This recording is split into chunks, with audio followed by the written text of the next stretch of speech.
I have quite a bit of experience, not in the Arctic, but in microgrids in Hawaii, in Texas, in California. And what's truly exciting is that the technology changes that have taken place, both on the renewable side, as well as on the natural gas side and in storage, has been dramatic in the last few years. The amount of the ability for economically advantaged production of generation on a microgrid scale has jumped from not being very viable economically without some incentives to actually working without incentives in many places. And clearly Hawaii is one example of that being a bit unique, but in many other areas of the country, even in Texas, I've seen microgrids and distributed generation work very well. I am not familiar with all the work that the labs have done in this area, but I know the technology is there, and I know that it is economically viable, and it was not as economically viable just 5 or 10 years ago. So you have my commitment that that I will dig into what the resources are and the research in this area is at the lab complex, and I look forward to progressing that even further. We'll invite you all up to Cordova and Oscarville and parts in between. Senator Hirono. Thank you, Madam Chair. Mr. Debar, as you noted, during your tenure at J.P. Morgan, you worked directly with Hawaiian Electric Industries. And in fact, I just heard from Connie Lau, who is the CEO and president of HEI, in support of your nomination. As you know, of course, Hawaii has relied on imported fossil fuel for 90% of our energy production in the electricity area. And thanks in large part to the technical assistance provided by the Department of Energy and its world-class scientists and engineers, Hawaii has been making real progress, shifting to sustainable, locally produced renewable energy with the goal, the most ambitious goal of any state in the country, of attaining 100% electricity from renewable sources by 2045. And this is why I was shocked to see the president drastically slashing funds for the energy efficiency and renewable energy program and eliminate the state energy program, something that Senator King has also talked about. If confirmed, you will be charged with overseeing DOE's world-class research and development capabilities at the labs. And I would, of course, want to work closely with you to build upon the progress Hawaii and DOE have made on renewable energy. And let's assume that we will restore the funding, that these drastic, terrible cuts, and will you commit to working with me to find ways to help achieve its renewable energy objectives? Thank you, Senator. I fully appreciate everything that you just said. I've lived in Hawaii a couple of times in my life, both when I was growing up in Japan and coming to Hawaii and going to Punahou, as well as in the Navy and in the commercial area. I have a great degree of sympathy for INA and how renewables fit.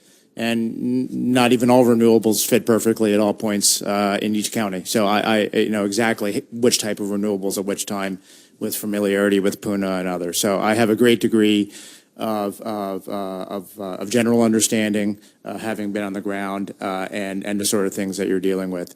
So your answer would be a strong yes. And whatever we can find in our collaboration with regard to Hawaii, we'll have application to other jurisdictions, and I would say particularly to the island nations in the Asia-Pacific area. For Mr. Domenech, it was a pleasure to meet with you yesterday, and you're in your role in administering the Compacts of Free Association with Micronesia, Marshall Islands, and Palau. Your position, as far as I'm concerned, is very important because these areas often get neglected. And I'm looking for someone who's going to be a real advocate for these, for our compact friends, to whom we have an obligation, and that we have not always lived up to our obligations. So I just want to reconfirm with you that that we will work together to keep our COFA commitments, and including providing relief to affected states such as Hawaii, because our COFA citizens go to certain states more than any other states, and Hawaii has seen some 15,000 COFA citizens coming to Hawaii, and we discussed their healthcare needs and other needs that impacts Hawaii more than any other state in the country. And $30 million a year for compact impact assistance to states like Hawaii is woefully short of what we actually need. So I would want to have your commitment that we will work together to keep our COFA commitments. Yes, and thank you for taking the time yesterday to meet with me, and you do have my commitment. Thank you.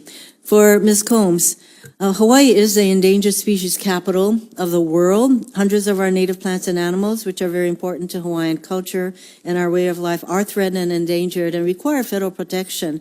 Your critics claim that while you were comptroller in Texas, you limited protections for endangered species and viewed them as a threat to the economy, referring to listings as, quote, incoming Scud missiles, end quote. As Assistant Secretary for Policy Management and Budget, one of your duties will be to serve as the agency's Chief Financial Officer. And this includes being a steward of the financial resources for the U.S. Fish and Wildlife Service, one of two federal agencies that administers the Endangered Species Act. And as Assistant Secretary, I'd like your commitment that you will support the U.S. Fish and Wildlife Service's important duty to administer the Endangered Species Act to protect species in Hawaii and across the U.S. Thank you, Senator. I do believe that my past work on the dune sagebrush lizard and the golden cheek warbler black-cap vireo and the great relationship that I had with Fish and Wildlife are important. Former Fish and Wildlife employee Dale Hall sent a letter in. He's the CEO of Ducks Unlimited, and he said that we had a wonderful working experience. I absolutely, you have my commitment that I will work with you and follow the law always. Madam Chair, if you don't mind, I just have one short question for Mr. Jonas. I'm glad that you noted that your views, as expressed in the op-ed that you wrote in 1993, expressing some positions relating to women serving in the military as well as homosexuals in the military, were, I would say, even for 1993, pretty extreme. And you noted that your views have evolved. And I would like to know, was there some experience that you had that caused your views to evolve? I'm concluding that you no longer hold these kinds of discriminatory views with regard to women serving in the military and homosexuals in the military. But was there something that happened that you no longer hold these kinds of extreme views? Thank you very much for the question, Senator. I do, of course, stand by my opening statement, but I wouldn't say that it was a particular event, but my views did evolve, and I would certainly refer you to the fact that one of the interns that I hired in my office when I was the NNSA General Counsel was clearly, from his resume, gay. And he was also, to show his leadership abilities on his resume, noted that he was the president of the Student College Democrats. I hired him because I thought he was the best qualified individual. And I gave him good work to do. We had a great relationship. I've supported his career as he has moved forward with providing him recommendations for a number of positions that as he has moved up.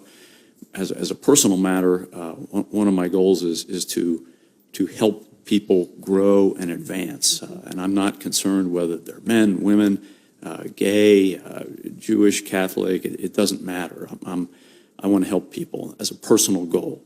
And that's what I do. That's what I did for that individual. And I no longer hold the views expressed in that article. Thank you. Thank you, Madam Chair.